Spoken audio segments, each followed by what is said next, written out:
Salut à toutes et à tous la team, j'espère que vous allez bien. On commence ce tour de la presse sportive en France avec le match d'ouverture de la 7ème journée de Ligue 1 qui opposait hier l'Olympique de Marseille à Angers, lanterne rouge de notre championnat.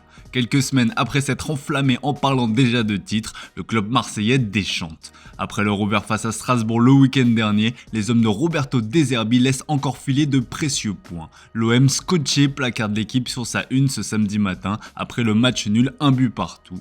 Pourtant tout avait bien commencé pour les Marseillais après le carton rouge très tôt dans le match des Angevins, mais Neil Maupay a perdu ses nerfs et s'est lui aussi fait exclure quelques minutes plus tard. Si Jonathan Rowe s'est encore montré décisif, Angers est revenu dans le match après un magnifique coup franc d'El Melali. Pour la Provence, cette contre-performance serait due à une grosse fatigue, curieux comme excuse puisqu'on rappelle que l'OM ne joue aucune Coupe d'Europe cette saison.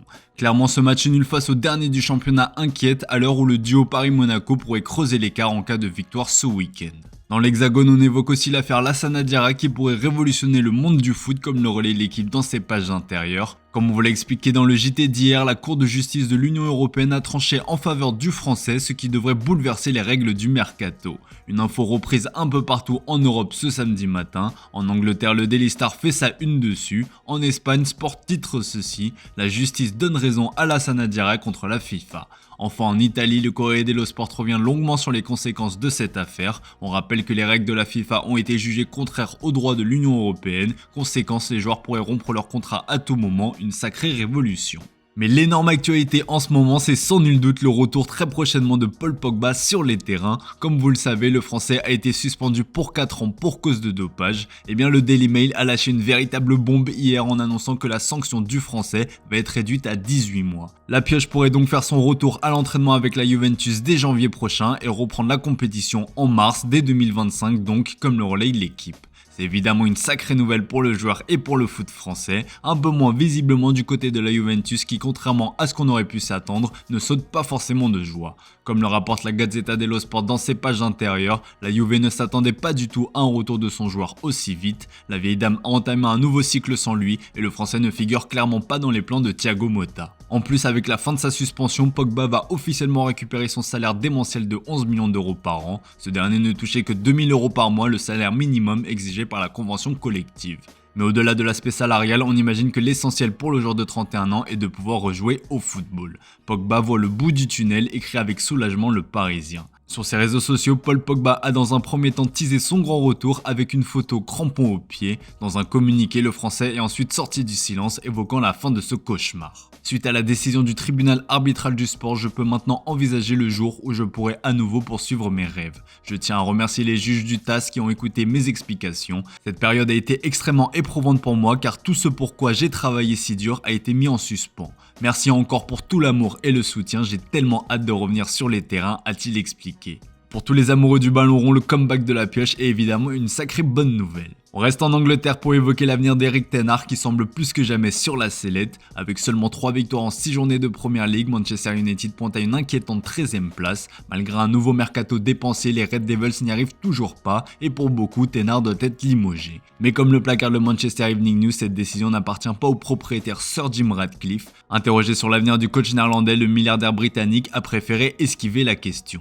Je ne veux pas répondre à cette question. J'aime Eric, c'est un très bon entraîneur, mais en fin de compte, ce n'est pas à moi de décider. C'est à l'équipe de direction qui dirige Manchester United de décider de la meilleure façon de diriger l'équipe à de nombreux égards. Une sortie relayée par le Daily Mirror ou encore le Daily Star qui compare cette sortie à un cliffhanger, comprendre ici littéralement que l'avenir de Ten Hag est suspendu au rebord de la falaise. Le nul face à Porto en Europa League en milieu de semaine n'a pas rangé les affaires du tacticien et une nouvelle contre-performance face à Aston Villa dimanche pourrait définitivement sceller son avenir. Pour votre information, on vous a préparé une vidéo sur notre chaîne secondaire où on revient sur la situation cataclysmique du club mancunien depuis de nombreuses années, restez bien connectés. En Espagne, la situation du Real Madrid n'est pas aussi dramatique que celle des Red Devils, mais la sonnette d'alarme a été tirée comme le placard de Marca ce samedi matin.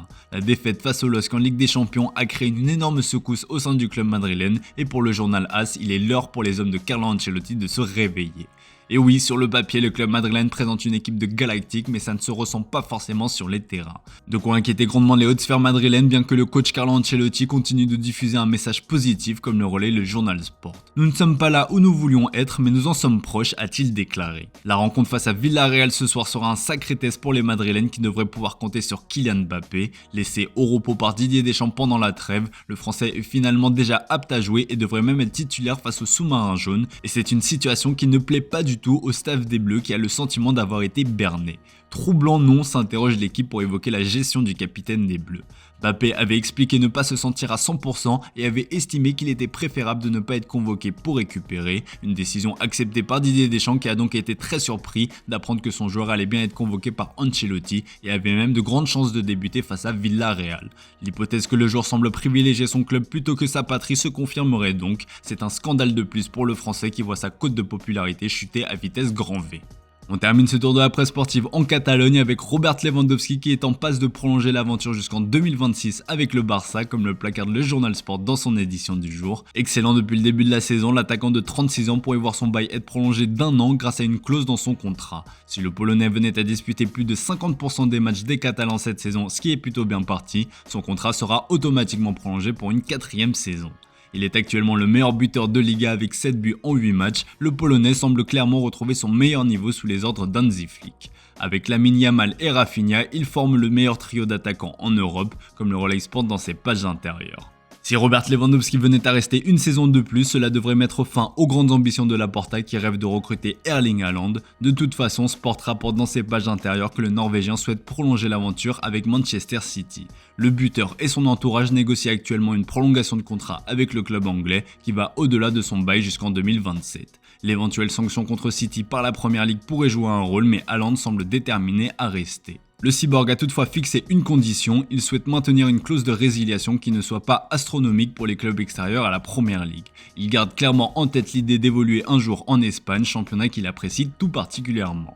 Voilà les amis, c'est tout pour ce samedi, merci pour votre fidélité, très bonne journée à vous. Comme d'habitude, on se retrouve dès demain pour une nouvelle revue de presse sur Foot Mercato.